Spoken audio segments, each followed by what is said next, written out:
Entonces allí veríamos que el ego es muy sutil. Eso de que algunos padres quieren hacerles casar a la obligada a sus hijos con el que el ego del padre o la madre o algún familiar quiere, eso tiene que ver con ciertos egos que en el trasfondo psicológico tienen esas personas. Y ahí tiene que utilizar vuelta la persona, la conciencia, para no caer en ese tipo de eventos que no le van a conllevar a una verdadera felicidad, porque sería un matrimonio obligado, porque el ego del papá, la mamá o los familiares quieren. No. Ya las cuestiones de un matrimonio, una pareja, tienen que ser por el sentir de las conciencias de esas personas, lógicamente. Entonces allí el joven, la mujer, la dama, tienen que ser pues despiertos de conciencia y comprender que el que va a vivir ese matrimonio es esa persona, no los otros. Entonces ahí sí entra la revolución de la conciencia, esa característica psicológica particular de cada quien, y no dejarse llevar de los egos de las demás personas, sino saber tomar sus propias decisiones, ya en personas mayores de edad. Y allá el ego de cada quien que dé cuentas a la divinidad, ¿no es cierto? Está el libre albedrío. Dios mismo no le va a obligar a una persona que se case con otra persona, porque Él respeta el libre albedrío. ¿Y quiénes somos nosotros para estar obligando a las personas?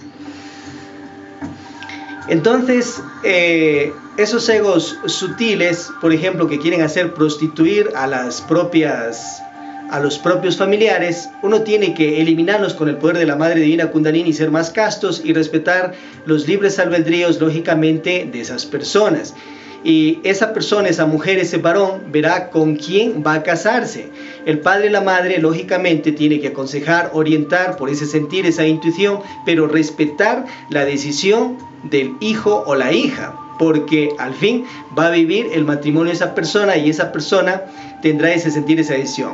Si uno interfiere en ese tipo de situaciones, entonces se genera terribles karmas y karmas duros que en otras vidas o en esta vida tendrá que pagar igual. De la misma manera, le van a privar a esa persona de ese amor que va a tener. Entonces llegará al mismo que le causó, la misma que le causó daño en otra vida, y asimismo le perjudicará o le frustrará ese tipo de amor.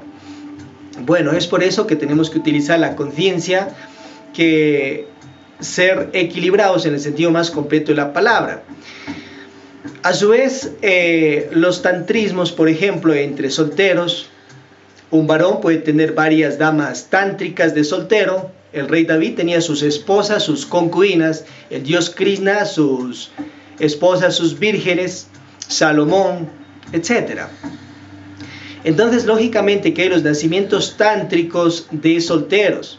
En vez de que esos solteros y solteras se queden sombras por ciertos complejos de moralidad, fanatismos, dogmas, en vez de que monjes, monjas, yogis, yoginis, fakir, fakirinis, lamas, que se queden sombras queriendo hacer su autorrealización, eso no conviene. Entonces el maestro Samael Aun Weor nos enseña claramente a la luz de la conciencia esos nacimientos del tantrismo, esos nacimientos de un Buda, de un Sivananda, venerables seres, que han nacido alquímicamente desde solteros.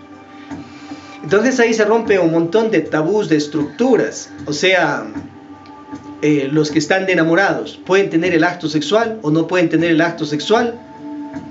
Los nacimientos tántricos desde solteros. El Maestro Jesús el Cristo en tierras egipcias nació tántricamente, pero no con una enamorada, no con una novia, no con una esposa, sino de solteros tántricos.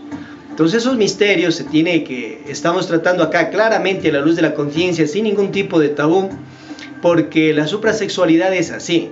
Todo esto está basado en la piedra patar, en la transmutación de la energía sexual y en el cumplimiento del decálogo, los 10 mandamientos.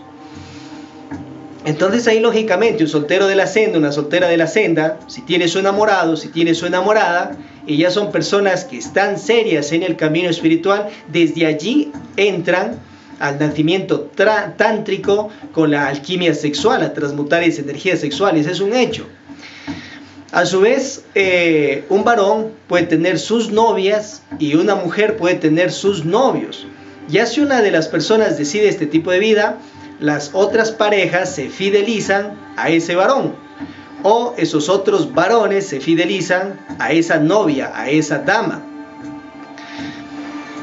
Hay los nacimientos tántricos vuelta entre solteros de la senda o solteras del cuarto camino. En ese caso no son novios, no son enamorados, no son un matrimonio, sino son personas de conciencia superior que se juntan a hacer una obra espiritual por amor y para amar, pero en un estado conscientivo, desde una amistad conscientiva espiritual. Entonces, lógicamente, que allí ya van naciendo espiritualmente, porque al fin, cuando tú te mueras, lo que te van a ver allí en los mundos superiores, si has creado o no has creado los cuerpos existenciales del ser, fuera de dogmas, fuera de fanatismos y tantas hierbas más, como dice el maestro Samuel Ambeor. Entonces allá van a hablar los hechos, lo que has hecho acá, si has transmutado tu energía sexual o no has transmutado tu energía sexual, si te has creado un cuerpo físico, vital, astral, mental, causal, búdico, átmico, solar, si has despertado el kundalini, has subido esas 3 montañas o no lo has hecho. Y eso no es cuestión de teorías, sino de magia sexual, como enseña el maestro Samuel Ambeor. Ahora bien, habrá los nacimientos tántricos de un soltero tántrico con varias solteras tántricas del camino, pues del filo de la navaja. Y habrá los nacimientos tántricos de una dama tántrica con varios varones tántricos de solteros en una obra espiritual. Eso ya lo realizan allá en su intimidad, en su vida privada, y eso nadie tiene que estarse pues entrometiendo en ese tipo de vida y decisiones de amor de cada quien, porque como decimos, Dios mismo respeta el libre albedrío, y quién es uno para irse a estar metiendo en ese tipo de amor o querer frustrar eso o dañar. Se genera karmas y karmaduros que luego en su propio pellejo pues los purgará y pagará. Estamos viendo el nacimiento aquí en Gnosis, en el Pensum Arca Coradi. Continuamos.